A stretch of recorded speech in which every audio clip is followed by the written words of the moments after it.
ඉක්මන් රට YouTube channel එක වල සාදරයෙන් පිළිගන්නවා. ඉතින් අපේ channel එක subscribe කරලා නැත්නම් subscribe කරලාම තියාගන්න. ඉතින් අද මම ඔයාලට අරන් එන්නේ Suzuki K10 වර්ගයේ කාර් රථයක්. ඉතින් මේ කාර් එකේ විස්තර කිව්වොත් මේ කාර් එකත් හොඳ මට්ටමේ තියෙන වාහනයක්. ඉතින් අපි වීඩියෝස් අරන් එන්නේ සාමාන්‍ය ඒ වගේ ඒවා තියෙන ඒවා තමයි අරන් එන්නේ.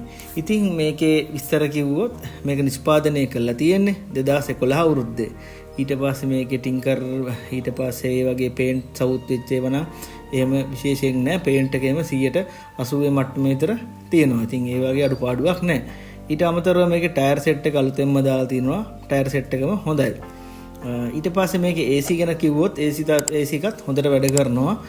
සාමාන්‍ය මේ වගේ කාර් වල කියන්නේ AC හොඳටම තියෙන වාහන වර්ගයක් තමයි මේ K10 කියන්නේ. ඉතින් මේකේ පිකප් එක ගැන කිව්වොත් පිකප් එකත් මේ K10 වර්ගයේ කාර් වල හොඳට තියෙනවා. ඉතින් මේ මහත්මයා කිව්ව විදිහට මේකේ එන්ජින් ටියුන් අප් එකක් එහෙම කරලා තියෙනවා.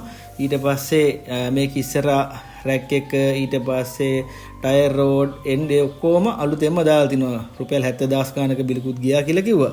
ඉතින් ඒ හින්දා මේකේ වාහනේ ඉතින් ඔක්කොම අඩුපාඩු නැති වෙන්න වාහනේ හදලා තිනවා. ඉතින් මේ වාහනේ ඔයාට බලන්න පුළුවන්. අනුරාධපුරයට આવොත් මේ වාහනේ බලන්න පුළුවන්.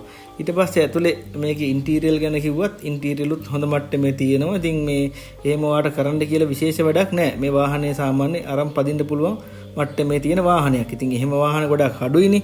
ඉතින් මේ 2011 මේ නිෂ්පාදනය කරපු වාහනේ ඔයාට සම්බන්ධ කරගන්න පුළුවන් 071 159 1348 කියන නම්බරයට සම්බන්ධ කරලා ඔයාට මේකේ විස්තර ටික බලා ගන්න පුළුවන්. අපි මේ වාහනේ මිල සම්බන්ධව කිව්වොත් අපිට මිල කිව්වා. ඉතින් නමුත් අපි මේ මිල ඔයාලට සඳහන් කරන්නේ. ඉතින් ඔයාලට කැමති කෙනෙක් ඉන්නවා නම් කතා කරලා බලන්න පුළුවන්. ඉතින් අපි මිල සඳහන් නොකරන්නත් හේතුව තමයි මේ දවස්වල වාහනවල මිල ඉතා ඉහළ අගයකට ගිහිල්ලා තිනවා. ඉතින් මේ දාලා තියෙන මිල එයාලා කියන මිල සාධාරණයි කියලා කියන්න පුළුවන් මේ දවස්වල යන මාකට් එකත් එක්ක. ඉතින් අපගේ YouTube channel එක subscribe කරලා නැත්නම් subscribe කරලා තියාගන්න. ඉතින් මේ වගේ වාහනයක් දාපු ගම අලුතෙන් විස්තරයක් ආපු ගම ඔයාලට අපිත් එක්ක share කරගන්න පුළුවන්. සුබ දවසක්.